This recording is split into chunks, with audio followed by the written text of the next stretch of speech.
ಮತ್ತೆ ಎಲ್ಲರಿಗೂ ನಮಸ್ಕಾರ.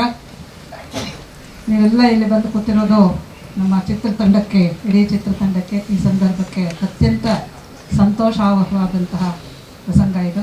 ಎಲ್ಲರಿಗೂ ಹೃತ್ಪೂರ್ವಕವಾದಂಥ ಸ್ವಾಗತ. ಈಗಾಗಲೇ ಸಾಕಷ್ಟು ತಿಳಿದಿದೆ ನಿಮಗೆಲ್ಲರಿಗೂ ಕೂಡ ಪದ್ಮಗಂಧಿ ಚಿತ್ರದ ಬಗ್ಗೆ. ಒಂದು ಎರಡು ಮಾತು ಹೇಳ್ತೀನಿ. ಈ ಪದ್ಮಗಂಧಿ ಅನ್ನೋದು ಪ್ರಾಯಶಃ ಒಂದು ಹೂವಿನ ಸುತ್ತ ಹೆಣೆದಿರುವಂತಹ ಒಂದು ಫೀಚರ್ ಫಿಲಮ್ ಇದೇ ಮೊದಲು ಅಂತ ಅಂದ್ಕೊಳ್ತೀನಿ. ಈ ನನ್ನ ಶೋಧ ಕಾರ್ಯವನ್ನು, ನನ್ನ ಪರಿಕಲ್ಪನೆಯನ್ನು ಮತ್ತು ನನ್ನ ಪ್ರಯತ್ನವನ್ನು ಸಾಕಾರಗೊಳಿಸಿ ಇವತ್ತು ನಿಮಗೆ ತೋರಿಸ್ತಾ ಇರೋರು ಸುಚೇಂದ್ರ ಪ್ರಸಾದ್. ಅದರಿಂದ ಮೊದಲನೇದಾಗಿ ನನ್ನ ನಿರ್ದೇಶಕರಿಗೆ ನನ್ನ ಹೃತ್ಪೂರ್ವಕವಾದಂಥ ವಂದನೆಗಳನ್ನು ತಿಳಿಸ್ತಾನೆ ನಿಮ್ಮೆಲ್ಲರ ಪರವಾಗಿ. ಅಂದರೆ ಒಂದು ಪರಿಕಲ್ಪನೆ ಮಾಡ್ಕೊಳ್ಳೋದು ಕಷ್ಟನೇ ಇರಬಹುದು, ಆದರೆ ಮಾಡ್ಕೋಬಹುದು. ಆದರೆ ಅದನ್ನು ಆಕರ್ಷಕವಾಗಿ ಎಲ್ಲರಿಗೂ ಅರ್ಥ ಆಗೋ ಹಾಗೆ ಅದಕ್ಕೆ ಕಥೆಯನ್ನು ಹೊಂದಿಸ್ಕೊಂಡು ಒಂದು ಚಿತ್ರವನ್ನಾಗಿ ಜನರ ಮುಂದೆ ಇಡೋದು ಅಷ್ಟು ಸುಲಭದ ಕೆಲಸ ಅಲ್ಲ. ಈ ಚಿತ್ರ ನಿರ್ಮಾಣ ಆಗೋವಾಗಲೇ ನಾನು ಅದನ್ನು ನೋಡ್ತಾ ಇದ್ದೆ. ಹೀಗಾಗಬೇಕು, ಒಂದು ಗುರುಕುಲದ ಹಿನ್ನೆಲೆಯಲ್ಲೇ ಇರಬೇಕು ಅನ್ನೋದೆಲ್ಲ ಇತ್ತು.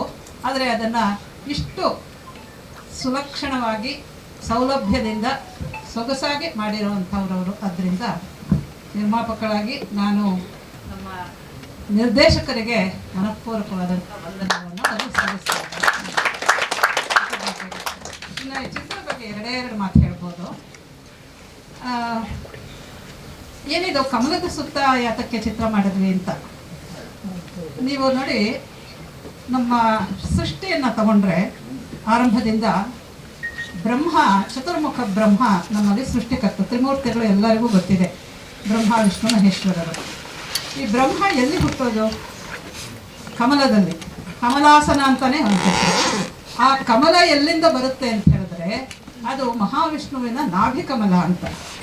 ಇದು ನಮಗೆ ಕಾಣಿಸೋವಂಥದ್ದು ಮೇಲೆ, ಆದರೆ ಇದರ ಅಂತರಾರ್ಥಗಳು, ತಾತ್ವಿಕಾರ್ಥಗಳು, ಟೆಕ್ನಿಕಲ್ ಮೀನಿಂಗ್ಗಳು ಕೂಡ ತುಂಬ ವಿಶೇಷವಾಗಿದೆ. ಅದೆಲ್ಲ ನೀವು ಬೇಕಾದಷ್ಟು ಸಂದರ್ಭಗಳಲ್ಲಿ ಗಮನಿಸಿರ್ಬೋದು. ಅಂದರೆ ಸೃಷ್ಟಿಯಿಂದ ಆರಂಭವಾಗಿ ಇವತ್ತಿನವರೆಗೂ, ಇವತ್ತು ಅಂತ ಹೇಳಿದ್ರೆ ಈ ಚಿತ್ರದವರೆಗೂ, ಇವತ್ತು ನೋಡಿ ನಮಗೆಲ್ಲ ಚಿತ್ರಗಳಿಗೆ, ಉತ್ತಮವಾದಂಥ ಚಿತ್ರಗಳಿಗೆ ಪ್ರಶಸ್ತಿಯನ್ನು ಕೊಡುತ್ತೆ ಭಾರತ ಸರ್ಕಾರ, ಹೌದು ತಾನೆ? ಯಾವುದು ಅತ್ಯಂತ ಉತ್ತಮವಾದಂಥ ಪ್ರಶಸ್ತಿ? ಸ್ವರ್ಣ ಕಮಲ. ಅಂದರೆ ಕಮಲಾಸನಾದಂತಹ ಚತುರ್ಮುಖ ಬ್ರಹ್ಮ ಸೃಷ್ಟಿಕರ್ತನಿಂದ ಹಿಡಿದು ಇವತ್ತಿನ ಚಿತ್ರ ಜಗತ್ತಿನವರೆಗೆ ಅತ್ಯಂತ ಶ್ರೇಷ್ಠವಾಗಿರೋದಕ್ಕೆ ಪ್ರತೀಕವಾಗಿ ನಿಂತಿರೋದು ಕಮಲ ಅಂತ ಹೇಳಿದ್ರೆ ಏನ್ರಿ ಆಶ್ಚರ್ಯ? ಇದು ನನಗೆ ಬಹಳ ಕುತೂಹಲ ಅಂತ ಅನ್ನಿಸ್ತು. ತುಂಬ ಸಂತೋಷ ಆಯಿತು. ನಮ್ಮ ದೇಶದಲ್ಲಿ ವಿಶೇಷವಾಗಿ ನಮ್ಮ ರಾಷ್ಟ್ರೀಯ ಪುಷ್ಪ ಅಂತ ಗೊತ್ತು, ಆದರೆ ಯಾಕೆ ರಾಷ್ಟ್ರೀಯ ಪುಷ್ಪ ಮಾಡ್ಕೊಂಡಿದ್ದಾರೆ ಅನ್ನೋದು ಇನ್ನೊಂದು. ಅದರ ಜೊತೆಗೆ ಯಾವುದೇ ಕಾಲದಲ್ಲಿ ತಗೊಳ್ಳಿ, ಯಾವುದೇ ಕ್ಷೇತ್ರದಲ್ಲಿ ತಗೊಳ್ಳಿ, ಗೀತ, ನಾಟ್ಯ, ನೃತ್ಯ, ಸಂಗೀತ, ಸಾಹಿತ್ಯ, ಮಂತ್ರ, ತಂತ್ರ, ನಿಮಗೆ ಏನು ಬೇಕು, ರಣಾಂಗಣ, ಕ್ರೀಡಾಂಗಣ, ಎಲ್ಲದರಲ್ಲೂ ಕೂಡ ನಿಮಗೆ ಕಮಲ ಪುಷ್ಪದ ಆವಿರ್ಭಾವ ಇದೆ. ಕಮಲ ಪುಷ್ಪವನ್ನು ಪರಿಗಣಿಸಿದ್ದಾರೆ. ಇಷ್ಟೊಂದು ಪ್ರಾಮುಖ್ಯ, ಇಷ್ಟೊಂದು ಸಿಗ್ನಿಫಿಕೆನ್ಸ್, ಇಷ್ಟೊಂದು ಅದಕ್ಕೆ ಅರ್ಥ ಸ್ವಾರಸ್ಯವನ್ನು ಹೇಗೆ ನಮ್ಮವರು ಕಂಡುಹಿಡ್ಕೊಂಡ್ರು? ಅದು ಸುಮ್ಮನೆ ಖಂಡಿತ ಅಲ್ಲ. ಇದರ ಹಿನ್ನೆಲೆಯಲ್ಲಿ ತುಂಬ ದೊಡ್ಡ ವಿಜ್ಞಾನವಿದೆ. ನಮ್ಮ ದೇಶದಲ್ಲಿ we are A civilisational country. ಅಂದರೆ ಸಹಸ್ರ ವರ್ಷಗಳಿಂದ ನಡೆದು ಬಂದಿರುವಂಥ ಒಂದು ನಾಗರಿಕತೆ ಇದು, ಸಭ್ಯತೆ, ಸಂಸ್ಕೃತಿ. ಇದರ ಪ್ರತಿಯೊಂದು ಹಂತದಲ್ಲೂ ಕೂಡ ಕಮಲ ಪುಷ್ಪದ ಆ ಸೊಗಸನ್ನು, ಅಷ್ಟೇ ಅಲ್ಲ, ಸೊಗಸು ಎಲ್ಲರಿಗೂ ಗೊತ್ತು, ಆದರೆ ಆ ಸ್ವಾರಸ್ಯವನ್ನು, ಅದರ ತಾತ್ವಿಕ ಅರ್ಥಗಳನ್ನು ಗ್ರಹಿಸಿರೋದು ತುಂಬ ಆಶ್ಚರ್ಯಕರವಾಗಿ ಕಾಣಿಸ್ತು ನನಗೆ. ಆದ್ದರಿಂದ ಇದನ್ನು ಒಟ್ಟಾಗಿ ಹೇಳಿದ್ರೆ ಜನರಿಗೆ ಸಂತೋಷ ಆಗ್ಬೋದು, ಚೆನ್ನಾಗಿರ್ಬೋದು ಅನ್ನೋ ರೀತಿಯಲ್ಲಿ ಅದನ್ನೆಲ್ಲ ಕಲೆ ಹಾಕಿ ಒಂದು ಚಿತ್ರವನ್ನಾಗಿ ಮಾಡಿದ್ದೀನಿ. ನೀವು ಇನ್ನೊಂದೇ ಒಂದು ಮಾತನ್ನು ನಾನು ಹೇಳಿ ನಿಲ್ಲಿಸ್ತೀನಿ. ನಾನು ಸಾವಿರಾರು ವರ್ಷಗಳು ಅಂತ ನಮ್ಮ ಸಂಸ್ಕೃತಿಯ ಬಗ್ಗೆ, ನಮ್ಮ ಸಭ್ಯತೆಯ ಬಗ್ಗೆ, ಭಾರತ ದೇಶದ ಇತಿಹಾಸದ ಬಗ್ಗೆ ಹೇಳ್ಕೊತೀವಿ. ಇದಕ್ಕೆ ಪ್ರೂಫ್ ಇವತ್ತು ಸಿಕ್ಕಿದೆ. ನೋಡಿ, ಮಹಾಭಾರತದಲ್ಲಿ ಪದ್ಮವ್ಯೂಹ ಇದೆ. ಆ ಪದ್ಮವ್ಯೂಹನೇ ಚಕ್ರವ್ಯೂಹ. ದ್ರೋಣ ಪರ್ವದಲ್ಲಿ ಪದ್ಮವ್ಯೂಹದ ಪ್ರಸ್ತಾಪ ಬರುತ್ತೆ. ಅದನ್ನೇ ಪದ್ಮವ್ಯೂಹೋ ಮಹಾರಾಜ ಆಚಾರ್ಯೇಣ ಅಭಿಕಲ್ಪಿತ ಅಂತ ಹೇಳ್ತಾನೆ. ಅದರಲ್ಲಿ ತತ್ರ ಪದ್ಮೋಪಮಾ ರಾಜಾನಃ ತತ್ರ ತತ್ರ ನಿವೇಶಿತ ಸರ್ವೆ ಅಂತ ಹೇಳ್ತಾರೆ. ಅಂದರೆ ಪದ್ಮವ್ಯೂಹ ಅಂತ ಮಾಡಿ, ಚಕ್ರವ್ಯೂಹ, ಅದರಲ್ಲಿ ಪದ್ಮದ ಆಕಾರದಲ್ಲಿ ಅಲ್ಲಲ್ಲಿ ರಾಜರನ್ನೆಲ್ಲ ನಿಲ್ಲಿಸಿದ್ರು, ಅಂದರೆ ವಾರಿಯರ್ಸ್. ಅಂಥದ್ರಲ್ಲಿ ಸಿಕ್ಕಾಕೊಂಡು ಹೊರಗೆ ಬರೋಕ್ಕಾಗದೇ ಇರೋ ಹಾಗೆ ಅಭಿಮನ್ಯು ವಧೆ ಆಗ್ತಾನೆ. ಅದೆಲ್ಲ ನಮ್ಗೆ ಗೊತ್ತೇ ಇದೆ. ಈಗ ಯಾಕೆ ಇದನ್ನು ಪ್ರಸ್ತಾಪ ಮಾಡ್ತಿದ್ದೀನಿ ಅಂತ ಹೇಳಿದ್ರೆ, ಮಹಾಭಾರತದ ಕಾಲ ಯಾವುದು? ಇತ್ತೀಚೆಗೆ ಇತ್ತೀಚೆಗೇನೆಲ್ಲ 10-15 ವರ್ಷ ಆಯಿತು ಈ ಮಹಾಭಾರತ ಮತ್ತು ರಾಮಾಯಣನ. ಪ್ಲೀಸ್ ಬೇರ್ ವಿತ್ ಮೀ, ಯಾಕಂದರೆ ಇದು ಬಹಳ ಮುಖ್ಯವಾಗಿರುವಂಥ ವಿಚಾರ ಅಂತ ಹೇಳ್ತಾ ಇದ್ದೀನಿ. ನಾವು ಪುರಾಣ ಅಂತ ಹೇಳೋದಿಲ್ಲ. ನೋಡಿ, ಪಾಶ್ಚಾತ್ಯರು ನಮ್ಮನ್ನು ಅಧ್ಯಯನ ಮಾಡಿದಂಥವರು, ನಾವು ಅದೃಷ್ಟವೋ ಏನೋ ಒಟ್ಟಿನಲ್ಲಿ ಸಾವಿರಾರು ವರ್ಷಗಳ ಕಾಲ ಗುಲಾಮರಾಗಿದ್ವಿ. ಅದರಿಂದ ನಮ್ಮ ಕಥೆಯನ್ನು ಅವ್ರು ಹೇಳಿದ್ದಾರೆ, ಆ ಕಥೆಯನ್ನೇ ನಾವು ಇದುವರೆಗೂ ನಂಬ್ಕೊಂಡು ಬಂದಿದ್ದೀವಿ. ಆದರೆ ಇವತ್ತಿನ ದಿವಸ ನಮ್ಮವರು ನಮ್ಮ ಕಥೆಯನ್ನು ಹೇಳೋದಕ್ಕೆ ಆರಂಭ ಮಾಡಿದ್ದಾರೆ, ಮತ್ತು ಅದರ ಬಗ್ಗೆ ಸಾಕಷ್ಟು ಸಂಶೋಧನೆಯನ್ನು ಮಾಡಿದ್ದಾರೆ. ನೀಲೇಶ್ ವೋಕ್ ಅನ್ನೋರು ಮಹಾಭಾರತದ ಕಾಲವನ್ನು ಸುಸ್ಪಷ್ಟವಾಗಿ ಸಕಲ ಆಧಾರಗಳನ್ನು ಒದಗಿಸಿ ನಿರ್ಣಯ ಮಾಡಿದ್ದಾರೆ. ಅದು ಯಾವುದು ಅಂತ ಹೇಳಿದ್ರೆ, ಕುರುಕ್ಷೇತ್ರ ಯುದ್ಧ ನಡೆದಿದ್ದು 5561 BC-ನಲ್ಲಿ. ಇವತ್ತಿಗೆ ಎಷ್ಟಾಯಿತು? 7586 ವರ್ಷ ಆಗುತ್ತೆ. ಅರ್ಥ ಆಯ್ತಾ? ಇದರಲ್ಲಿ ಪದ್ಮವ್ಯೂಹ ಬಂದಿದೆ ಅಂತ ಹೇಳಿದ್ರೆ 7000 ಹಿಂದಿನ ವರ್ಷದ. ಇದಕ್ಕೆ ನೀವು ಇದೆಲ್ಲ ನೋಡ್ಬೋದು, ಪ್ರಾಚ್ಯಮ್ ಅನ್ನೋದ್ರಲ್ಲಿ ಅದು ಸಿನಿಮಾ ಇದೆ, ನನ್ನ ನೋಡ್ಬೋದು. ಏನೇನು ಆಧಾರಗಳನ್ನು ಒದಗಿಸ್ಕೊಂಡಿದ್ದಾರೆ ಅವರು ಅಂತ ಹೇಳಿದ್ರೆ, ಈ ವೆದರ್. ಈಗ ನೋಡಿ, ಮಹಾಭಾರತದಲ್ಲಿ ನಮಗೆಲ್ಲರಿಗೂ ಗೊತ್ತಿದೆ, ಕೃಷ್ಣ ನಿರ್ಯಾಣ ಆಗುತ್ತೆ, ಕೃಷ್ಣನ ದ್ವಾರಕೆ ಸಮುದ್ರದಲ್ಲಿ ಮುಳುಗೋಗುತ್ತೆ ಅಲ್ವಾ? ಅದನ್ನು ನೋಡಿ, ನಾವು ಕರ್ನಾಟಕದವರು ಬಹಳ ಹೆಮ್ಮೆಯಿಂದ ಹೇಳ್ಕೋಬೇಕು. ಡಾಕ್ಟರ್ SR ರಾವ್ ಅವರು ಮರೀನ್ ಆರ್ಕಿಯಾಲಜಿ, ಸಾಮುದ್ರಿಕ ಉತ್ಖನನ ಶಾಸ್ತ್ರದ ಒಂದು ಮೇರುವಾಗಿದ್ದಂಥವರು. ಇಲ್ಲೇ JP ನಗರದಲ್ಲಿ ಮನೆ ಅವರದ್ದು. ನಮ್ಮ ಡಾಕ್ಟರ್ SR ರಾವ್ ಅವರು ಆರಂಭಿಸಿದರು 80ರ ದಶಕದಲ್ಲಿ. ಚೆನ್ನಾಗಿ ನೆನಪಿಟ್ಕೊಳ್ಳಿ. ಯಾಕೆ ಅಂತ ಹೇಳಿದ್ರೆ, ನಮಗೆಲ್ಲರಿಗೂ ಕೂಡ ಮಹಾಭಾರತ ಕಟ್ಟು ಕಥೆ ಅಲ್ಲ, ಕಲ್ಪಿತ ಕಥೆ ಅಲ್ಲ, ಬರೀ ಕಥೆ ಅಲ್ಲ ಅಂತ ಸ್ಪಷ್ಟ ಆಗಿತ್ತು. ಯಾಕೆ ಅಂತ ಹೇಳಿದ್ರೆ, ನಮ್ಮ ಸಂಪ್ರದಾಯದಲ್ಲಿ ಪುರಾಣವನ್ನು, ರಾಮಾಯಣ ಮಹಾಭಾರತವನ್ನು ಬೇರೆ ಬೇರೆ ಹೇಳಿದ್ದಾರೆ. ಇತಿಹಾಸ ಪುರಾಣಾಭ್ಯಾಮ್ ವೇದಾರ್ಥಂ ಸಮುಪಬ್ರಹ್ಮಯೇತ್ ಅನ್ನೋ ಒಂದು ಮಾತಿದೆ. ಇತಿಹಾಸ ಅಂತ ಹೇಳಿದ್ರೆ ರಾಮಾಯಣ ಮಹಾಭಾರತಕ್ಕೆ ಹೆಸರು. ಆದ್ದರಿಂದ ಅದನ್ನು ತಪ್ಪಿಸ್ಬಿಟ್ಟು ಅದರಲ್ಲಿ ಬೇರೆ ಬೇರೆ ಏನೋ ಕಲ್ಪಿತವಾದಂಥ ವಿಚಾರಗಳಿದೆ ಅಂತ ಹೇಳಿಬಿಟ್ಟು ಅದನ್ನೇ ಪೂರ್ಣ ಕಲ್ಪಿತ ಅಂತ ಮಾಡಿಬಿಟ್ಟಿದ್ರು. ಅದರಿಂದ it's not so. Ramayana Mahabharata ಎರಡೂ ಕೂಡ ಇತಿಹಾಸ. ಅಂದರೆ ಶ್ರೀಕೃಷ್ಣ ಇದ್ದ, ಕೃಷ್ಣನ ಆಯುಸ್ಸು ಎಷ್ಟು ಅನ್ನೋದನ್ನು ಇವತ್ತು ನೀಲೇಶ್ ವೋಕ್ ಹೇಳ್ತಾರೆ. 100 ವರ್ಷಗಳ ಹಿಂದೆಯೇ ಆಚಾರ್ಯ ಮಧ್ವರು ತಮ್ಮ ಮಹಾಭಾರತ ತಾತ್ಪರ್ಯ ನಿರ್ಣಯದಲ್ಲಿ ಶ್ರೀಕೃಷ್ಣ ಭಗವಂತನ ಮನುಷ್ಯಾಯುಷ್ಯ 120 ವರ್ಷ ಅನ್ನೋದನ್ನು ಸ್ಪಷ್ಟಪಡಿಸಿದ್ದಾರೆ. ಈ ಒಂದು ಆಧಾರ ಕೂಡ ಅದು ಸಮರ್ಥನೆ ಆಗುತ್ತೆ ಅಂತ ನೀಲೇಶ್ ವೋಕ್ ಹೇಳ್ತಾರೆ. ತುಂಬ ಅದ್ಭುತವಾಗಿರುವಂಥದ್ದು. ಹೀಗೆ ಇದಕ್ಕಿಂತ ಹಳೆಯದು ಋಗ್ವೇದ. ಇದಕ್ಕಿಂತ ಹಳೆಯದು ಅಂದರೆ ಇನ್ನೂ 2000-3000 ವರ್ಷ ಹೋಗುತ್ತೆ, ಅಂದರೆ 10,000 ವರ್ಷ ಆಗೋಗುತ್ತಲ್ರಿ. ಆವತ್ತಿಂದ ಇವತ್ತಿನವರೆಗೆ ತಾನು ಕೇಳಿದ್ರೆ ಶ್ರೀ ಸೂಕ್ತವನ್ನು, ಪದ್ಮೇ ಸ್ಥಿತಾಂ ಪದ್ಮವರ್ಣಾಂ ಪದ್ಮ, ಎಲ್ಲ ಪದ್ಮವೇ. ಏನು, ವಾಟ್ ಈಸ್ ದಿಸ್ ಸಿಗ್ನಿಫಿಕೆನ್ಸ್? ಇಷ್ಟು ಡಾಮಿನೆಂಟ್ ಉಪಸ್ಥಿತಿ, ಪ್ರೆಸೆನ್ಸ್ ಆಫ್ ಲೋಟಸ್ ಯಾಕೆ ಅನ್ನೋದು ನನಗೆ ಬಹಳ ಬಹಳ ಕಾಡಿದಂಥದ್ದು.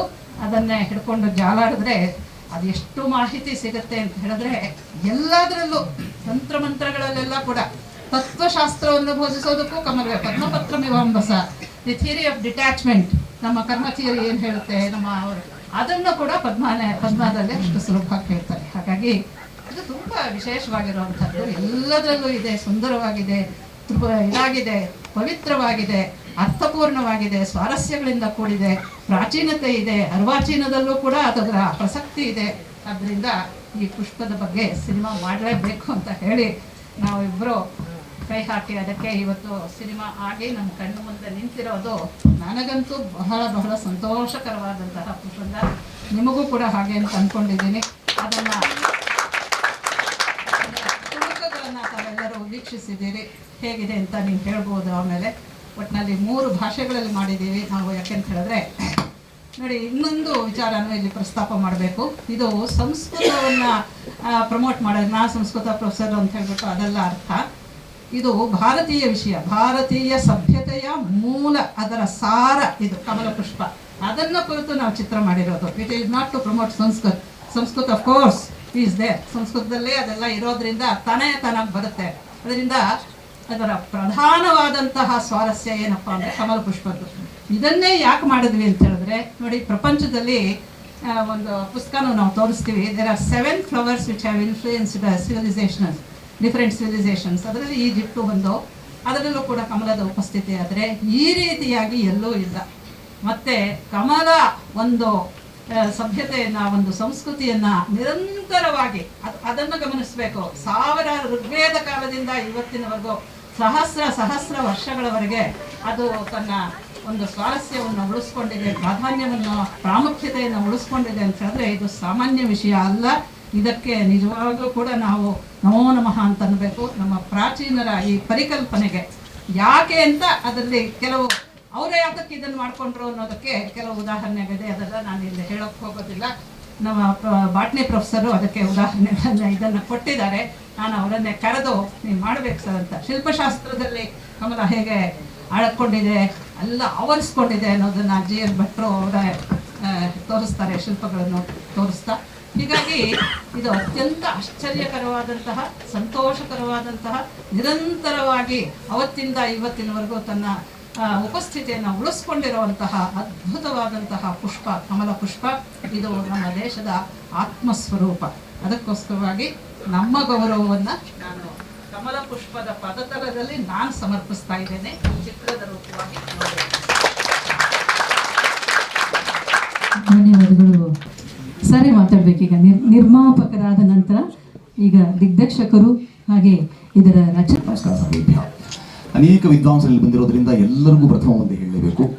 ಇದರಲ್ಲಿ ಪಾಲ್ಗೊಂಡು ಅವರ ವಿಷಯ ತಜ್ಞರಾಗಷ್ಟೇ ಅಲ್ಲದೆ ಎಲ್ಲ ಸಲಹೆ ಸೂಚನೆಗಳನ್ನು ಸಾಂದರ್ಭಿಕವಾಗಿ ಕೊಟ್ಟಂತ ಎಲ್ಲ ವಿದ್ವಾಂಸರಲ್ಲಿದ್ದಾರೆ. ಹೆಸರು ಹೇಳ್ತಾ ಹೋದರೆ ಪ್ರಾಯ ದೊಡ್ಡ ಪಟ್ಟಿಯಾದಿತ್ತು.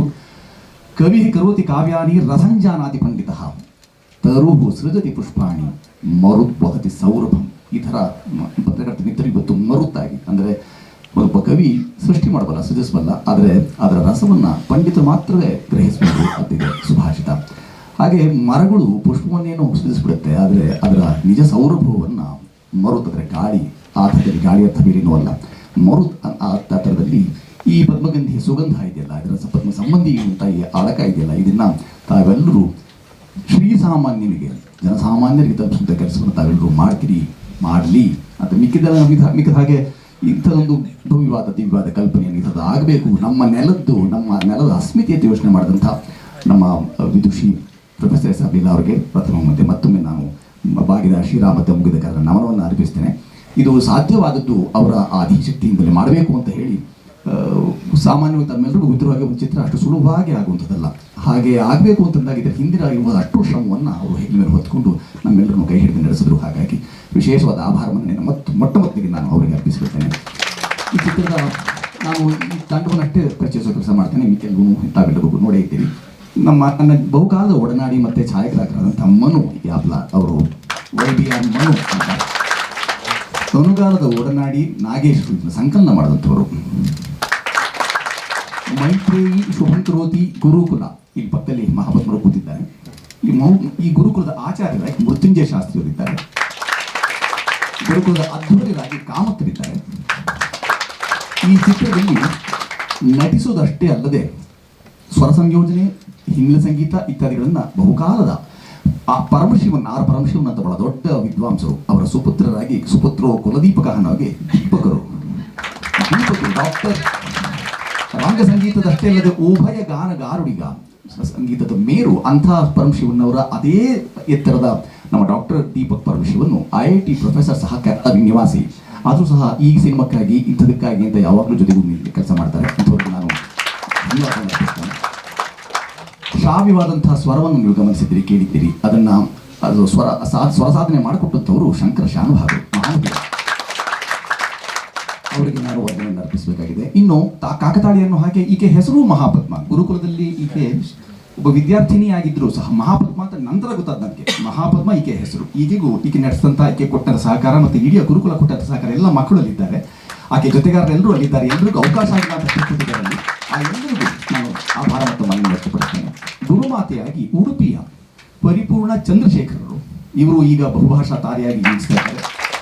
ಇವರು ಸಹ ಈ ಪ್ರಮುಖ ಪಾತ್ರವನ್ನು ಈ ಪದ್ಮನಿಧಿಯಲ್ಲಿ ಮಾಡಿದ್ದಾರೆ. ಮತ್ತು ಮುರಳೀಧರು ಪ್ರೊಫೆಸರ್ ಅವರು ಶೇಷಾದ್ರಿ ಸಂಸ್ಕೃತ ಬೋಧಕರು, ಅದರ ಗಾಯನದ ಕ್ಷೇತ್ರದಲ್ಲಿ ನಮ್ಮ ಈ ಲಾವಣಿ ನೀವೇನು ಕೇಳಿದ್ದೀರಿ ಅದರ ಸಂಸ್ಕೃತ ಆವೃತ್ತಿಯನ್ನು ಹಾಡಿದಂಥವ್ರು. ಇದಿಷ್ಟು ಸಂಕ್ಷೇಪ ಪರಿಚಯ.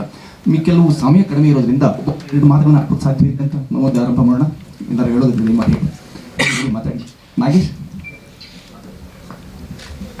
ಆಚಾರ್ಯ ಮಾತಾಡಿ. ಈಗಾಗಲೇ ಹೇಳಿದ್ರು ಕ್ಲಾಸ್ ಅಲ್ಲ ಇದು ಅಂತ ಹೇಳಿ, ಆದರೆ ಒಂದು ವಿಷಯವನ್ನು ನಾನು ಹೇಳಲೇಬೇಕು. ಕರ್ತ ಕಾರಯಿತ ಚೈವ ಪ್ರೇರಕಶ್ಚಾನುಮೋದಕ ಅಂತ ಹೇಳಿ. ಅದೇ ಒಳ್ಳೆ ಕೆಲಸ ಆಗ್ತಾ ಇದೆ ಅಂತಂದ್ರೆ ಕರ್ತರು ಕಾರಯಿತರು ಎಲ್ಲ ಬೇಕಾಗತ್ತೆ. ಅದಕ್ಕೆ ಕರ್ತೃಗಳಾಗಿ ನಮ್ಮ ಲೀಲಾ ಭಗಿನಿಯವರು, ಹಾಗೆ ಕಾರಯಿತರಾಗಿ ನಮ್ಮ ಸುಚೇಂದ್ರ ಪ್ರಸಾದ್ ಅವರಿದ್ದಾರೆ, ಹಾಗೆ ಎಲ್ಲ ಅನುಮೋದಕರು ಪ್ರೇರಕರು ಎಲ್ಲ ಇಲ್ಲಿದ್ದೀರಿ. ಅವ್ರು ಹೇಳಿದ ಹಾಗೆ ಗುರುಕುಲದ ಒಂದು ಹಿನ್ನೆಲೆಯಲ್ಲಿ ಒಂದು ಚಿತ್ರವನ್ನು ಮಾಡಬೇಕು ಅಂತ ಅವರು ಮನಸ್ಸಿಗೆ ತೆಗೆದುಕೊಂಡಾಗ ಗುರುಕುಲಗಳು ಬೇಕಲ್ಲ. ಆ ಗುರುಕುಲದ ಒದಗಿ ಬಂದಿರತಕ್ಕಂಥದ್ದು ಹೇಗೆ ಅಂತಂದ್ರೆ ನಮ್ಮ ಶುಭಂ ಕರೋತಿ ಮೈತ್ರೇಯಿ ಗುರುಕುಲ ಬಹಳ ಯಾವುದೇ ಸೆಟ್ ಹಾಕದೇನೆ ಶುಭಂ ಕರೋತಿ ಗುರುಕುಲದಲ್ಲೇ ಸುಚಿತ್ರವಾಗಿ ನಿರ್ಮಾಣ ಆಗಿದೆ. ಹಾಗೆ ಬಹಳ ಖುಷಿಯಾಗಿರ್ತಕ್ಕಂಥ ವಿಷಯ. ಹಾಗೆ ನಮ್ಮೆಲ್ಲ ಛಾತ್ರರು ಕೂಡ ಯಾರು ನಟರಲ್ಲ ಅಲ್ಲಿ, ಹಾಗೆ ನಾವೆಲ್ಲರೂ ಕೂಡ ಸಾಮಾನ್ಯವಾಗಿ ಹೂವಿನೊಂದಿಗೆ ನಾರು ಕೂಡ ಸ್ವರ್ಗ ಸೇರ್ತು ಅನ್ನೋ ಹಾಗೆ ಒಂದು ಒಂದು ಕೃತಿಯಲ್ಲಿ ನಾವೆಲ್ಲರೂ ಕೂಡ ಭಾಗಿದಾರಿಗಳಾಗಿದ್ದೇವೆ ಹೇಳ್ತಕ್ಕಂಥದ್ದು ನಮ್ಮೆಲ್ಲ ಬಹಳ ಖುಷಿಯ ವಿಚಾರ. ಹಾಗಾಗಿ ಮತ್ತೊಮ್ಮೆ ಎಲ್ಲರೂ ಕೂಡ ಆಭಾರಿಗಳಾಗಿರ್ತಾರೆ. ಧನ್ಯವಾದ. ಕಾಮರ್ಜಿ ದ್ವಾಪರಯುಗಕ್ಕೆ ಕರ್ಕೊಂಡು ಹೋದರು. 7000 ವರ್ಷದ ಹಿಂದಿಂದಲೇ ಈ ಪದ್ಮಗಂಧೆಯ ಬಗ್ಗೆ ಉಲ್ಲೇಖ ಇದೆ ಅಂದ್ಬಿಟ್ಟು, ಇಂತಹ ಒಂದು ಉಲ್ಲೇಖ ಇರುವಂತಹ ಒಂದು ವಿಷಯ, ಅದರ ಒಂದು ಚಲನಚಿತ್ರ ನಮ್ಮ ಗುರುಕುಲದಲ್ಲಿ ಆಗಿದ್ದು ಬಹಳ ಸಂತೋಷದ ಸಂಗತಿ. ಈ ಚಲನಚಿತ್ರ ಒಂದು ವಿಶೇಷವಾಗಿ ಎಲ್ಲ ಕಡೆ ಹರಡಿ ಅದಕ್ಕೊಂದು ಒಳ್ಳೆ ಹೆಸರು ಬರಲಿ ಅಂತ ನಾನು ಆಶಿಸ್ತಾ ನನ್ನ ಮಾತಾಡ್ತೀನಿ. ತುಂಬಾ ಅದ್ಭುತವಾದಂಥ ಹಿನ್ನೆಲೆ ಇದಕ್ಕೆ. ಯುವತಿ ಹಬ್ಬ ಅಂತ ಆದರೆ ಒಬ್ರು ತೋರಣ ತರ್ತಾರೆ, ಇನ್ನೊಬ್ರು ತರ್ತಾರೆ, ಒಂದು ಹಬ್ಬ ಬಾಳೆಕಂತ ತರ್ತಾರೆ, ಎಲ್ಲ ಕಟ್ಟಿ ಅದನ್ನೆಲ್ಲ ಸೃಜಿಸಿ ತುಂಬ ಚೆನ್ನಾಗಿ ಎಲ್ಲ ಸೇರಿ ಹಬ್ಬ ಹೇಗೆ ಮಾಡ್ತೀವಿ ಹಾಗೆ. ಯಾಕೆಂದರೆ ನಮ್ಮ ತಂದೆಯವರ ತುಂಬ ಹಿಂದೆ 15 ವರ್ಷ ಇರ್ಬೋದು, ನಾನು PhD ಮಾಡ್ತಿದ್ದೆ ಟಾಟಾ ಇನ್ಸ್ಟಿಟ್ಯೂಟಲ್ಲಿ. ಅವಾಗ ಅವ್ರ ಕಚೇರಿನ ಪ್ರೊಫೆಸರ್ ಲೀಲಾ ಅವ್ರ ಮನೆಯಲ್ಲಿ ನಡೆಸಿದ್ರು. ಒಂದು ಗಣೇಶ್ ಅವರೆಲ್ಲ ಬಂದಿದ್ರು. ನಾನು ಆವಾಗ ಅವರನ್ನು ನೋಡಿದ್ದೆ. ಅವರು ಎಷ್ಟು ವಿದ್ವತ್ ಇದೆಯೋ ಆ ವಿದ್ವತ್ ಜೊತೆಗೆ ಅಷ್ಟೇ ಕಡ್ಡಿ ತುಂಡಾಗಿ ಮಾತಾಡಿದ್ರು. ಅವತ್ತು ಯಾವಾಗಲೂ ಅದನ್ನು ನೆನೆಸ್ಕೊತೀನಿ. ಅವ್ರು ಹಿಂದೆ ಮುಂದೆ ಮಾತಾಡೋರಲ್ಲ, ಸತ್ಯ ಏನಿದೆ ಅದನ್ನು ಹಾಗೆ ಹೇಳ್ಬಿಡೋರು. ಅವಾಗಿರೋ ಒಂದು ಅಡ್ಮಿರೇಷನು ಭಯ ಎರಡೂ ಅವ್ರದ್ದು ನನಗೆ. ಅದಾದಮೇಲೆ ಸುಚೇಂದ್ರ ಪ್ರಸಾದ್ ಅವರಂತೂ ನಮ್ಮ ತಂದೆಗೆ ತಮ್ಮ ಇದ್ದ ಹಾಗೆ ಅಂತ ಅದನ್ನು ಹೇಳಬೇಕು. ಕೋವಿಡಲ್ಲಿದ್ದಾಗ ಅಷ್ಟದ್ದು ತುಂಬ ದೊಡ್ಡ ಆರ್ಟಿಸ್ಟು ಎಲ್ಲ ಒಬ್ಬ ಕಲಾವಿದರು ಫೋನ್ ಮಾಡ್ತಿರ್ಲಿಲ್ಲ. ಅವ್ರು ಮಾತ್ರ ಅವಾಗವಾಗ ಕೇಳಿ ಪರ್ಮಂಡ್ ಅವರೇ ನಿಮ್ಗೆ ಏನಾದರೂ ಬೇಕಾ ಅಂತ ವಿಚಾರಿಸ್ತಿದ್ದಂಥವ್ರು. ಹಾಗಾಗಿ ನಮ್ಮನೆ ಕೆಲಸ ಅಂತ ನಾನು ಮಾಡಿದೆ. ನಮಸ್ಕಾರ. ತುಂಬಾ ಚೆನ್ನಾಗಿ ಮಾಡಿ. ಅಭಿರುಚಿ ಅಧೋಗತಿಗೆ ಇಳಿತಾ ಇದ್ದಾಗ ಚಲನಚಿತ್ರರಂಗದಿಂದ ದೂರವಾಗಿದ್ದೆ ನಾನು. ಹಾಡ್ಲಿಕ್ಕೆ ಅವಕಾಶ ಕೊಟ್ಟರು ಸಹಿತ ಸಾಹಿತ್ಯ ಸರಿ ಇಲ್ಲ ಅಂತೇಳಿ ಸ್ಟುಡಿಯೋಗೆ ಹೋಗಿ ವಾಪಸ್ ಬಂದಂಥವನು. 15-20 ವರ್ಷ ದೂರ ಇದ್ದವನನ್ನು ಪದ್ಮಗಂಧಿ ಮತ್ತೆ ಸೆಳೀತು. ಒಂದು ಬೆಳಗ್ಗೆ ಅವರ ಕರೆ ಬಂತು, ಹಾಡಬೇಕು ತಾವು ಅಂದಾಗ ನಾನು ಹೇಳಿದೆ, ಸದಭಿರುಚಿಯ ಯಾವ ಗಾಯನ ಆದರೂ ನಾನು ಮಾಡ್ತೇನೆ, ಯಾವುದೇ ಅಪೇಕ್ಷೆ ಇಲ್ಲದೆ ಮಾಡ್ತೇನೆ ಅಂತ ಹೇಳಿ. ಸೊ ಅವಕಾಶ ಕೊಟ್ಟಿದ್ದಕ್ಕಾಗಿ ಅವರಿಗೆ ಧನ್ಯವಾದಗಳು. ಈ ಥರದ 100 ಚಿತ್ರಗಳು ಬರಲಿ. ಮುಂದಿನ ದಿನಗಳಲ್ಲಿ ನಮ್ಮ ಚಲನಚಿತ್ರರಂಗ ಇನ್ನೂ ಎತ್ತರಕ್ಕೆ ಏರಲಿ, ಸದಭಿರುಚಿ ಎಲ್ಲರಲ್ಲೂ ಮೂಡಲಿ ಅಂತ ಹಾರೈಸಿ ಚಿತ್ರತಂಡಕ್ಕೆ ಮತ್ತೊಮ್ಮೆ ಹೃತ್ಪೂರ್ವಕ ಅಭಿನಂದನೆಗಳು ಹಾಗೂ ಶುಭಾಶಯಗಳನ್ನು ಹೇಳಿ ನನ್ನ 2 ಮಾತು ಮುಗಿಸ್ತೇನೆ. ನಮಸ್ಕಾರ. 2 ವಿಚಾರವಾಗಿ ನಾನು ತುಂಬ ತಿಳ್ಕೊಂಡೆ. ಮೊದಲನೇದು ಅಭಿನಯ, ಚಲನಚಿತ್ರ ಹೇಗಿರುತ್ತೆ, ಛಾಯಾಗ್ರಹ ಹೇಗೆ ಮಾಡ್ತಾರೆ ಅಂತ.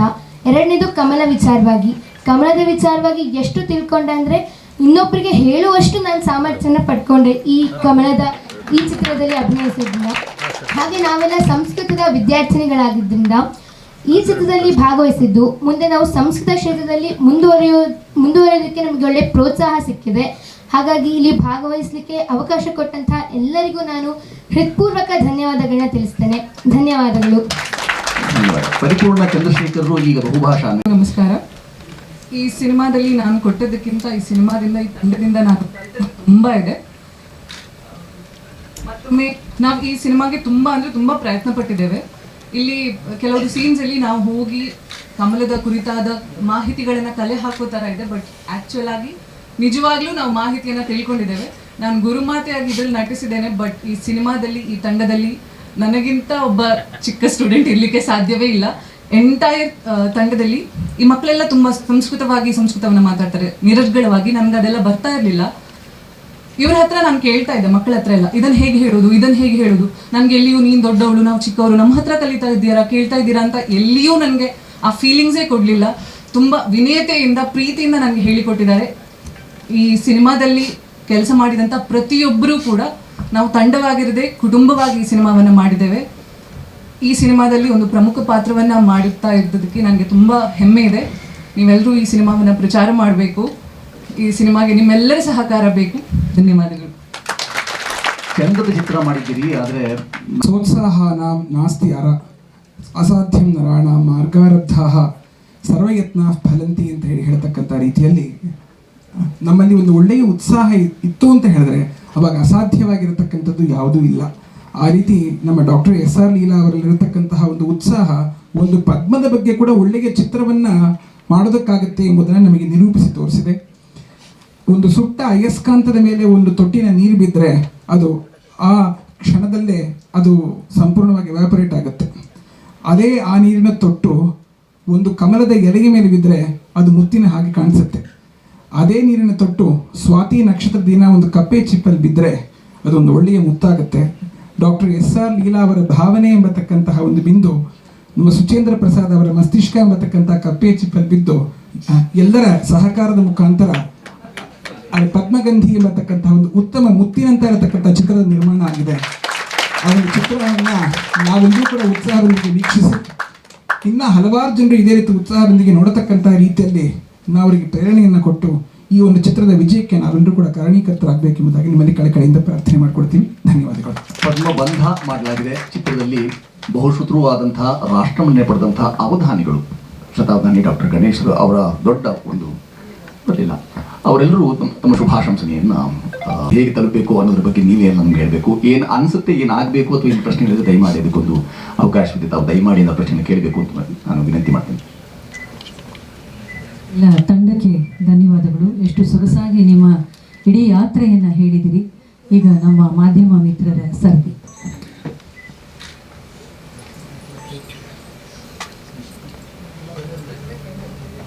ಆದಾಗ ಮಾಡ್ತೇನೆ.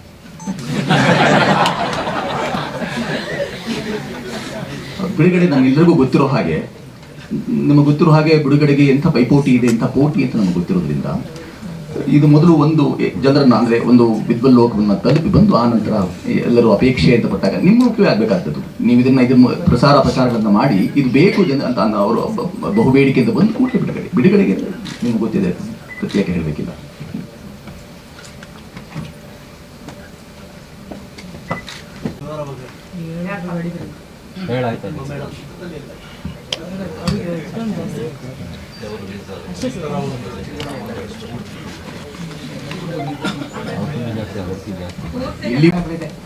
ಸಾವಿರಾರು ವರ್ಷಗಳಿಂದ ನಡ್ಕೊಂಡು ಬಂದಿರುವಂಥದ್ದು. ಅದು ಕಲಾ ವಲಯದಲ್ಲಿದೆ, ತತ್ವಶಾಸ್ತ್ರದಲ್ಲಿದೆ, ವಿಜ್ಞಾನದಲ್ಲಿದೆ, ಎಲ್ಲದರಲ್ಲೂ ಮೆಡಿಕಲ್ ಸೈನ್ಸಲ್ಲಿದೆ. ಇದನ್ನು ಎತ್ತಿ ನಾವು ಹೇಳೋದೇ ಇಲ್ಲ. ಸಾಮಾನ್ಯವಾಗಿ ಸಿನಿಮಾಗಳು ಯಾವುದರ ಸುತ್ತ ಇರುತ್ತೆ ಅಂತ ಹೇಳಿದ್ರೆ ಹ್ಯೂಮನ್ ರಿಲೇಷನ್ಸ್, ಗಂಡ ಹೆಂಡತಿ, ತಂದೆ ತಾಯಿ ಮಕ್ಕಳು, ಹಳ್ಳಿದು ಸಿಟಿದು, ರಾಜಕೀಯ ಇತ್ಯಾದಿ, ನಿನ್ನ ಕ್ರೈಮು, ಸಸ್ಪೆನ್ಸು ಇತ್ಯಾದಿಗಳೆಲ್ಲ ಇರುತ್ತೆ. ಇದು ನಿಜವಾಗಲೂ ಭಾರತೀಯರ ವಿಷಯ. ಭಾರತೀಯರೇ ಇಂಥ ಒಂದು ಒಳ್ಳೆ ಸಿನಿಮಾ ಮಾಡಿದ್ದಾರೆ ಅನ್ನೋ ರೀತಿಯಲ್ಲಿ ಹೇಳೋದಕ್ಕೆ ತುಂಬ ಇಲ್ಲ ಅಂತ ನನಗನ್ನಿಸ್ತು. ಅದಕ್ಕೋಸ್ಕರ ಇದೆ, ಅಲ್ಲೊಂದು ಇಲ್ಲೊಂದು ಇದೆ. ಈಗ ಶಾಂತಾರಾಮ್ ಕೆಲವು ಒಳ್ಳೆ ಸಿನಿಮಾಗಳು ಮಾಡಿದ್ರು, ಅದನ್ನೆಲ್ಲ ನೋಡಿದ್ವಿ ನಾವು. ನೃತ್ಯ ಸಂಗೀತ ಇದನ್ನೆಲ್ಲ ಅಳವಡಿಸ್ಕೊಂಡು. ಆದರೆ ಬೇರೆ ನೃತ್ಯ ಸಂಗೀತ ವಲಯವನ್ನು ಬಿಟ್ಟು ಇನ್ನೂ ಅನೇಕವಾದಂತಹ ವಿಚಾರಗಳು very very unique to Bharat. ಬಹುಶಃ ಪ್ರಪಂಚದಲ್ಲಿ ಎಲ್ಲೂ ಇಲ್ಲದೆ ಇರೋದು ಅದನ್ನು ತಂದಿದ್ದೀವಿ ನಾವು. ಇವಾಗ ಅವಧಾನ ಕಲೆ ಅಂತ ತೋರಿಸಿದ್ವಲ್ಲ, ಡಾಕ್ಟರ್ ಗಣೇಶ್ ಮಾಡ್ತಾ ಇರೋದು. This is something very very unique to only Bharat. Bharata ಅಂದರೆ ಗೊತ್ತಾ ನಿಮಗೆ? ಭಾ ಅಂದರೆ ಪ್ರಕಾಶದಲ್ಲಿ ರಥವಾಗಿರುವಂತಹ ದೇಶ ಇದು. ಪೀಪಲ್ ಹೂ ವರ್ಷಿಪ್ ನಾಲೆಡ್ಜ್, ಇದು ಭಾರತ. ಗೀತೆಯಲ್ಲಿ ಒಂದು ಮಾತಿದೆ, ಅದನ್ನು ಜ್ಞಾಪಕ ಇಟ್ಕೊಂಡ್ಬಿಡಿ ಭಾರತ ನೆನೆಸ್ಕೊಂಡಾಗ. ನಹಿ ಜ್ಞಾನೇನ ಸದೃಶಂ ಪವಿತ್ರಮಿಹ ವಿದ್ಯತೆ. ನಮ್ಮಲ್ಲಿ ಹೇಳ್ತೀವಲ್ಲ, ಅರಿವೇ ಗುರು, ಗುರುನೂ ಗುರು ಅಲ್ಲ, ಅರಿವೇ ಗುರು. ಈ ರೀತಿಯಾಗಿ ಒಂದು ಅತ್ಯದ್ಭುತವಾದಂತಹ ಪ್ರಯಾಣವನ್ನು ಮಾಡಿ ಬಂದಿರೋದು ಸಹಸ್ರಾರು ವರ್ಷಗಳಿಂದ ಈ ದೇಶ. ಇನ್ನು ಎಂತೆಂಥ ರತ್ನಗಳಿರ್ಬೋದಲ್ವೇ. ಅದರಲ್ಲಿ ಒಂದೆರಡನ್ನಾದರೂ ಇವತ್ತಿನ ದಿವಸ ನಾವು ಅದನ್ನು ಗ್ರಹಿಸಿ ಅದನ್ನು ಸರಿಯಾದ ರೀತಿಯಲ್ಲಿ ತೋರ್ಪಡಿಸಿದರೆ ಜನರಿಗೆ ಅವರವರ ರೂಟ್ಸ್ ಏನಿದೆ ಅದರ ಬಗ್ಗೆ ಒಂದಿಷ್ಟು ಹೆಮ್ಮೆ, ಒಂದಿಷ್ಟು ಅರಿವು, ಒಂದಿಷ್ಟು ಸ್ವಾರಸ್ಯಗಳು ಗೊತ್ತಾಗುತ್ತೆ. ಇವತ್ತಿನ ಕಾಲದಲ್ಲಿ ಬೇರೆ ಅನೇಕ ವಿಚಾರಗಳಲ್ಲಿ ಭಾರತ ಮುಂದೆ ಬರ್ತಾ ಇದೆ. ಎಲ್ಲರಿಗೂ ಗೊತ್ತಿರೋ ಹಾಗೆ Indian passport is much more valuable than the previous times. ಅದರಿಂದ ಇದು ಒಂದು ಸೇರ್ಕೊಳ್ಳಿ, ಇದೊಂದು ನಮ್ಮ ಅಳಿಲ ಸೇವೆ. ಒಂದೇ ನಿಮಿಷ, ಒಳ್ಳೆ ಮೌಲಿಕ ಪ್ರಶ್ನೆ ಕೇಳಿದೆ. ತುಂಬ ಸದ್ಬಳಕೆ ಇದೆಯಲ್ಲ, ಅದರ ಕೊರತೆ ಹೇರಳ ಕಂಡದ್ರಿಂದಾಗಿ ಈಗ ಈ ಥರದ ಚಿತ್ರಗಳು ಹೆಚ್ಚು ಆಗಬೇಕು ಅಂತ ಅದೊಂದು ಬಹಳ ದೊಡ್ಡ ಸ್ಫೂರ್ತಿ. ಇದೆಲ್ಲೂ ಪದ್ಮಾಕ ನಾವೆಲ್ಲ ಮುಳುಗಿ ಹೋಗಿದ್ರಿಂದ ನಮ್ಗೆ ಅದೇ ಉತ್ತರ ಹೊಳಿತಿರುತ್ತೆ. ಆದರೆ ಬಹಳ ಒಳ್ಳೆಯ ಪ್ರಶ್ನೆಗೆ ಒಳ್ಳೆಯ ಉತ್ತರ ಏನು ಹೇಳಿದ್ರೆ, ಈಗ ನಮ್ಮ ಪ್ರಸಕ್ತ ಕಾಲಘಟ್ಟದಲ್ಲಿ ಪ್ರಚಲಿತ ವಿದ್ಯಮಾನ ಗಮನಿಸಿದಾಗ ನಾವು ಇದೇ ರಂಗದಲ್ಲಿ ನಾವೆಲ್ಲ ತೊಡ್ಕೊಂಡವರು ಅವಕಾಶ ಮತ್ತು ಅನ್ನ ಹಾಕಂತ ಈ ರಂಗದಲ್ಲಿ ಮತ್ತೆ ಮತ್ತೆ ಹುಡುಕಾಟ ಮಾಡುವಂಥದ್ದು ಏನು ಅಂತಂದರೆ, ಯಾಕೆ ಸದಭಿರುಚಿಯನ್ನು ಬಿತ್ತುವಂಥ ಅಥವಾ ನಮ್ಮನೆಲ್ಲದ ಕಥೆಗಳನ್ನು ಹೇಳುವಂಥ ಕೆಲಸವನ್ನು ಬಹಳ ಕಡಿಮೆ ಮಾಡ್ತಿದ್ವಿ ಅಂತಂದಾಗ ಅದು ನಮಗೆ ಸ್ಫೂರ್ತಿಯಾಗಿ ಅನಿಸಿದೆ. ಹೀರೋಯಿನ್ನು ಮಸಾಲೆ ಏನೂ ಇಲ್ಲ, ಪದ್ಮವೇ ಆದಿಯಿಂದ ಅಂತ್ಯದವರೆಗೆ ಪದ್ಮ ಪದ್ಮ ಪದ್ಮ. ಈ ಪದ್ಮಗಂಧಿ ಅಂತ ಅಂದರೆ ಪದ್ಮಕ್ಕೆ ಸಂಬಂಧಪಟ್ಟಿದ್ದು ಅಂತ, ಪದ್ಮಸ್ಯ ಗಂಧ ಅಷ್ಟು. ಆ ಪದ್ಮಗಂಧಿ ಅನ್ನೋದು ಚಿತ್ರಕ್ಕೆ ಒಂದು ವಿಶೇಷಣವಾಗಿ ಬಂದಿದೆ. ಅದು ಅದನ್ನೇ ಹೇಳ್ತಾ ಇರೋದು ನೋಡಿ. ಬೇರೆ ಎಲ್ಲ ಪದ್ಮವನ್ನು ಸೂಚಿಸೋದು, ಇದು ಪದ್ಮಗಂಧಿ, ಪದ್ಮದ ಗಂಧ ಇರೋದು. ಗಂಧ ಅಂದರೆ ಎರಡರ್ಥ ಇದೆ, ಒಂದು ಪರಿಮಳ, ಇನ್ನೊಂದು ಸಂಬಂಧ ಅಂತ. ಸಗಂಧ ಸರ್ವ ಸಗಂಧೇಶು ವಿಶ್ವಸಿತಿ ಅಂತ ಒಂದು ಮಾತಿದೆ ಕಾಳಿದಾಸಂದು. ಅವರವ್ರಿಗೆ ಸಂಬಂಧಪಟ್ಟವರಲ್ಲಿ ಅವರವ್ರ ವಿಶ್ವಾಸ ಇಡ್ತಾರೆ, ರಿಲೇಟಿವ್ಸ್ ಅನ್ನೋ ಥರದಲ್ಲಿ ಅರ್ಥ ಕೊಟ್ಟಿದ್ದೀವಿ ನಾವು ಇದಕ್ಕೆ. ಆ ಅರ್ಥದಲ್ಲಿ ಅಂದರೆ ಪದ್ಮಕ್ಕೆ ಸಂಬಂಧಪಟ್ಟಂತಹ ಎಷ್ಟು ಮಾಹಿತಿಯನ್ನು ಸುಂದರವಾಗಿ ಇಲ್ಲಿ ಚಿತ್ರದಲ್ಲಿ ಕೊಡ್ಬೋದು, ಅದಕ್ಕೆ ಅತ್ಯಂತ ಸೂಕ್ತವಾದಂಥ ಹೆಸರು ಅಂತ ಪದ್ಮಗಂಧಿಯನ್ನು ಇಟ್ಟಿದ್ದೇವೆ. ಆಮೇಲೆ ಪದ್ಮಗಂಧಿ ಅಂತ ಯಾವ ಚಿತ್ರನೂ ಬಂದಿಲ್ಲ ಅಂತ ಕಾಣುತ್ತೆ. ಕಮಲ ಇತ್ಯಾದಿಗಳೆಲ್ಲ ತುಂಬ ತುಂಬ ಸಾಧಾರಣವಾಗಿರುವಂಥದ್ದು. ಆಮೇಲೆ ಬೇರೆ ಬೇರೆ ಇನ್ನೆಲ್ಲೆಲ್ಲ ನೀವು ಕರ್ಕೊಂಡು ಹೊರಟೋಗ್ತೀರ ನಮ್ಮನ್ನು. ಅದಕ್ಕೆ ಪದ್ಮಗಂಧಿ ಅನ್ನೋದು ಇದು ಮೋಸ್ಟ್ ಯುನೀಕ್. ಆಮೇಲೆ ಪದ್ಮಸ್ಯ ಗಂಧ ಅದಕ್ಕೋಸ್ಕರ ಚಿತ್ರಕ್ಕೆ ವಿಶೇಷಣವಾಗಿ ಬಂದಿದೆ. ಥ್ಯಾಂಕ್ ಯು, ಒಳ್ಳೆ ಪ್ರಶ್ನೆಗಳು. ಅದು ನೀವು ಗ್ರಹಿಸ್ಬೇಕು ಸರ್, ಸಿನಿಮಾ ತೋರಿಸ್ತೀವಿ. ಅಲ್ಲಲ್ಲ, ನಾನು ಹೇಳಲ್ಲ, ನಾನು ಹೇಳಿದ್ದೀನಿ ಯಾಕೆ ಮಾಡಿದ್ದೀವಿ, ಏನು ಸ್ವಾರಸ್ಯ ಅಂತ. ಈ ಚಿತ್ರ message is you know yourself, you go to your roots, feel proud about your country, your content of the country.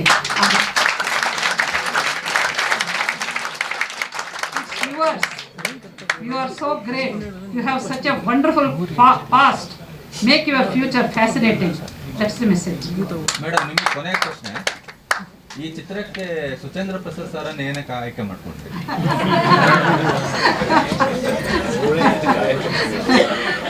ಈಗ ಇಷ್ಟೊತ್ತು ಅವ್ರು ಮಾತಾಡಿದ್ರಲ್ಲಿ ಅರ್ಥವಾಗಿರ್ಬೇಕು. ಏನಕ್ಕೆ ಆಯ್ಕೆ ಮಾಡ್ಕೊಂಡಿದ್ದು ಅಂದರೆ, ಅದರಲ್ಲಿ ಒಂದು ಆಸಕ್ತಿನೂ ಇರಬೇಕಲ್ವ ಅವ್ರಿಗೆ. ಎಲ್ಲರಿಗೂ ಇದೆ ಅಂತ ನಾನು ಒಂದೇ 2-3 ಜನದ ಹತ್ರ ಮಾತಾಡಿದ್ದೆ, ಅವರೇನು ಆಸಕ್ತಿ ತೋರಿಸ್ಲಿಲ್ಲ.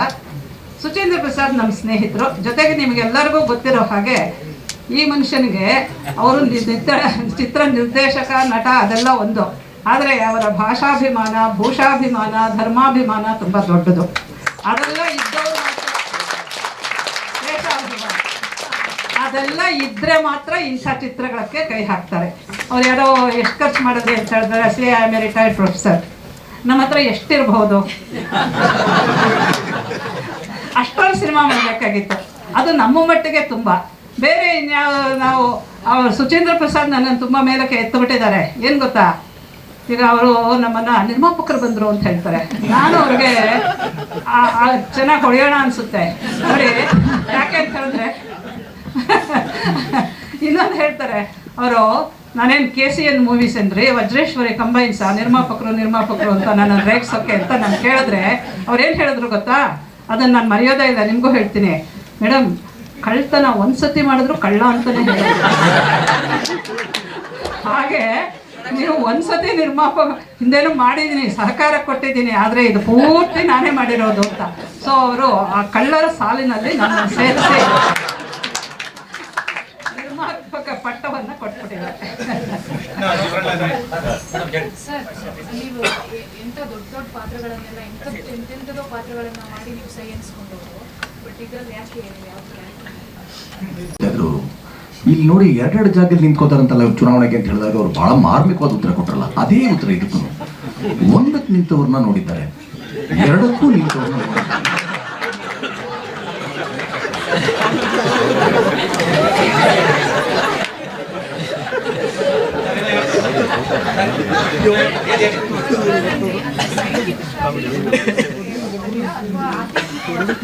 ಎಲ್ಲ ಮಗ್ಗಲು, ಎಲ್ಲ ಪಾರ್ಶ್ವಗಳು ಇವೆ, ಎಲ್ಲ ಪಾರ್ಶ್ವ, ಎಲ್ಲ ಮಗ್ಗಲುಗಳು ಇವೆ. ಇದರಲ್ಲಿ ಅಧ್ಯಾತ್ಮ ಇದೆ, ಪುರಾಣ ಇದೆ, ಸಸ್ಯಶಾಸ್ತ್ರ ಇದೆ, ಪ್ರಗತಿ ಎಲ್ಲವೂ ಇದೆ, ಚಿಕಿತ್ಸೆ ಇದೆ, ಆಯುರ್ವೇದ ಇದೆ, ಯೋಗವಿದೆ, ಏನಿಲ್ಲ ಎಲ್ಲವನ್ನು ಮೇಡಮ್. ಈಗ ಇಷ್ಟು ನೀವು 7-8 ವರ್ಷದ ಸಂಶೋಧನೆ ಮಾಡಿ ಇದನ್ನ ಏನಾದರೂ ನಾನು ಮಾಡಲಿಲ್ಲ, ಅಯ್ಯೋ ಇದನ್ನ ಬಿಟ್ಬಿಟ್ಟಲ್ಲ ಅಂತ ನಿಮ್ಗೆ ಏನಾದ್ರು ಅನಿಸಿದ್ಯಾ? ಈಗ ಇಷ್ಟೆಲ್ಲ ಈಗ 2 ಗಂಟೆ ಅವರ ಏನಾದರೂ ಬಿಟ್ಬಿಟ್ಟೆ ಅಂತ ಏನಾದ್ರು ಅನಿಸಿದ್ಯಾ? ಮಾಡಬೇಕು ಅಂತಿತ್ತು. ಈ ಸ್ಪಿರಿಚುವಲ್ ಇದೆಯಲ್ಲ, ಸ್ಪಿರಿಚುವಲ್ ಸೈನ್ಸ್ ಅಂತ, ಅದರಲ್ಲೂ ಶ್ರೀವಿದ್ಯಾ ಈ ತಂತ್ರದಲ್ಲೆಲ್ಲ ಕಮಲ ಪುಷ್ಪದ ಉಪಸ್ಥಿತಿ ಬಹಳ ಇದೆ. ಒಂದು ಅದರ ಉಪಕರಣವಾಗಿ, ಇನ್ನೊಂದು ಆ ವಿಷನ್ ಇರುತ್ತಲ್ಲ, ಅಂದರೆ ಆ ಯೋಗಿಗಳಿಗೆ ಪ್ರತ್ಯಕ್ಷವಾಗೋದೇ ಈ ಕಮಲ ಪುಷ್ಪದ ಮೂಲಕ ಅಂತ ಹೇಳ್ತಾರೆ. ನಾನು ಯೋಗಿನಿಯರನ್ನೆಲ್ಲ ಮಾತಾಡಿಸಿದ್ದೆ, ಆದರೆ ಅವರು ಬಂದು ಇದನ್ನು ಸೇರಿಸೋದಕ್ಕೆ ಆಗಲಿಲ್ಲ, ಅವರು ಊರಲ್ಲಿರಲಿಲ್ಲ. ಅದಕ್ಕೋಸ್ಕರವಾಗಿ ಅದನ್ನು ಬಿಟ್ಟಿದೆ ಅಂತ ಅನಿಸುತ್ತೆ. ಆದರೆ ಇವತ್ತು ಆಗಿರುವಂಥ ಚಿತ್ರದ ಬಗ್ಗೆ ನನಗೆ ಸಮಾಧಾನ ಇದೆ. ಯಾಕೆ ಅಂತ ಹೇಳಿದ್ರೆ ಚಿತ್ರ 2 ಗಂಟೆ ಈಗಾಗಲೇ ಇದೆ. ಇನ್ನು ಇದಕ್ಕಿಂತನೂ ಜಾಸ್ತಿ ಮಾಡಿದ್ರೆ ಪಾಪ ಜನರನ್ನು ಎಷ್ಟು ಅಂತ ನಾವು ಕಾಣಿಸೋದು. ಅದರಿಂದ 2 ಗಂಟೆ ಸಾಕು ಅಂತ ಅನಿಸಿದೆ. ಬಹುಶಃ ಇನ್ನೂ ಮುಂದೆ ಇಲ್ಲಿ ಬಿಟ್ಟಿರುವಂತಹ ಇನ್ನೂ ಅಪರೂಪದ ಸೂಕ್ಷ್ಮವಾದಂಥ ವಿಚಾರಗಳನ್ನು ಇಟ್ಕೊಂಡು, ಅದು ಅಕ್ಷರ ಜೋಡಣೆಯ ಜೊತೆಗೆ ಇನ್ನೂ ಒಂದು ತಿಳ್ಕೊಬೇಕು ನಾವು. ನಮ್ಮ ಭಾರತೀಯ ವರ್ಣಮಾಲೆ ಇದೆಯಲ್ಲ, ಇದು ಜಗತ್ತಿನಲ್ಲೇ the most scientific, systematic, meaningful way of presenting Akshara. So ಅದನ್ನು ಇದನ್ನು ಸೇರಿಸಿ ಮಾಡಬೇಕು ಅನ್ನೋದು ಬಂದಿದೆ. ನೋಡೋಣ. ಪದ್ಮಗಂಧಿ ಪಾರ್ಟ್ 2 ನಿರೀಕ್ಷೆ ಮಾಡ್ಬೋದು ಹಾಗಾದ್ರೆ.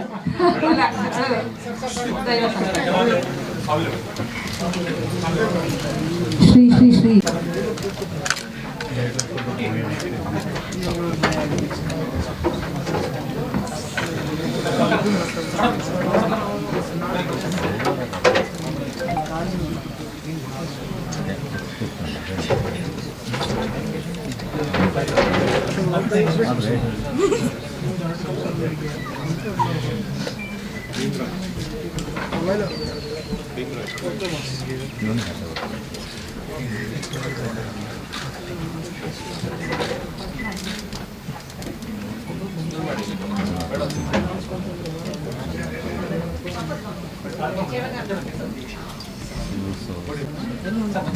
ಕಾರ್ಯಕ್ರಮಕ್ಕೆ ಆಗಮಿಸಿದ್ದಾರೆ ಜಗದ್ಗುರುಗಳಾದ ಶ್ರೀ ಶ್ರೀ ಶ್ರೀ ವಿಶ್ವಪ್ರಸನ್ನ ತೀರ್ಥರು, ಪೇಜಾವರ ಮಠಾಧೀಶರು.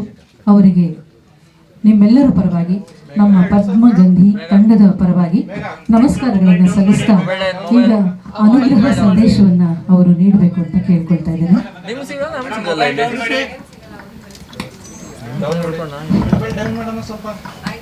ಕೃಷ್ಣಂ ವಂದೇ ಮಂಥಪಾಶಧರಂ ದಿವ್ಯಾಭಕಾಕೃತಿಂ ಶಿಖಾಬಂಧತ್ರಯೋಪೇತಂ ಭೀಷ್ಮೀ ಮಧ್ವಕರಾಸ್ತಿ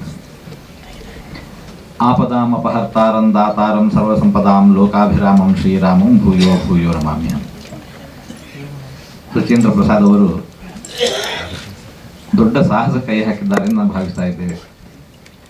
ಕನ್ನಡ ಚಿತ್ರಗಳೇ ಲಾಭದಾಯಕವಲ್ಲದ ಈ ಸಮಯದಲ್ಲಿ ಸಂಸ್ಕೃತ ಮಾಧ್ಯಮದಲ್ಲಿ SR ಲೀಲಾ ಅವರ ಸಹಕಾರದೊಂದಿಗೆ ಈ 2 ಗಂಟೆಗಳ ಅವಧಿಯ ಚಲಚಿತ್ರವನ್ನು ನಿರ್ಮಿಸ್ತಾರೆ ಅಂತಂದರೆ ಅವರ ಸಾಹಸಕ್ಕೆ ನಾವು ಮೆಚ್ಚಬೇಕು. ಒಂದು ಮಾತು, ಸಂಸ್ಕೃತ ಅನ್ನುವಂತಹದ್ದು ಅದು ಅಂತರ್ದೇಶೀಯ, ದೇಶಾಂತರಕ್ಕೂ ಕೂಡ ಸಲ್ಲುವಂತಹ ಭಾಷೆ, ದೇಶಾಂತರಗಳಲ್ಲೂ ಸಲ್ಲುವ ಭಾಷೆ. ಹಾಗಾಗಿ ಈ ಚಿತ್ರಕ್ಕೆ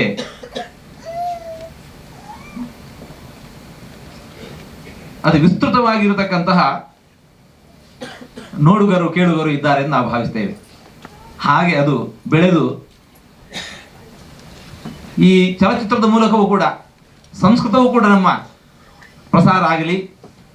ಸಂಸ್ಕೃತ ಭಾರತೀಯ ಅನುಗ್ರಹದ ಶ್ರೀರಕ್ಷೆ ಇದರ ಹಿಂದೆ ಇರುವವರಿಗೆ ಕೂಡ ನಿರಂತರ ಇರಲಿ.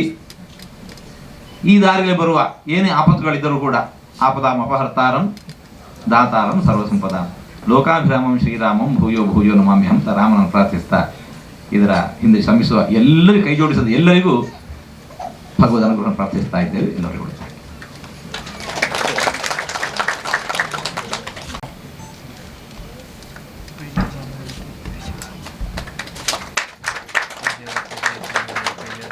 ಶಂಕರ್ ಶಾನ್ ಬಹಾದೂರ್ ಗಾಯಕರು,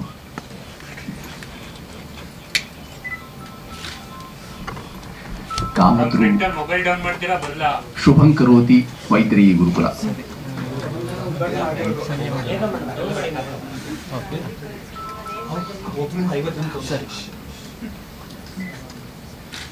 ಎಲ್ಲ ವಿದ್ವಾಂಸರು ಎಲ್ಲ ಇಲ್ಲಿ ಬಂದಿದ್ದಾರೆ. ಇಲ್ಲಿ ಪಾಲ್ಗೊಂಡವರೆಲ್ಲ ಬಂದಿದ್ದಾರೆ. ಇಡೀ ಪತ್ರಿಕಾ ರಂಗ ಎಲ್ಲ ಮಿತ್ರರು ಇಲ್ಲಿದ್ದಾರೆ.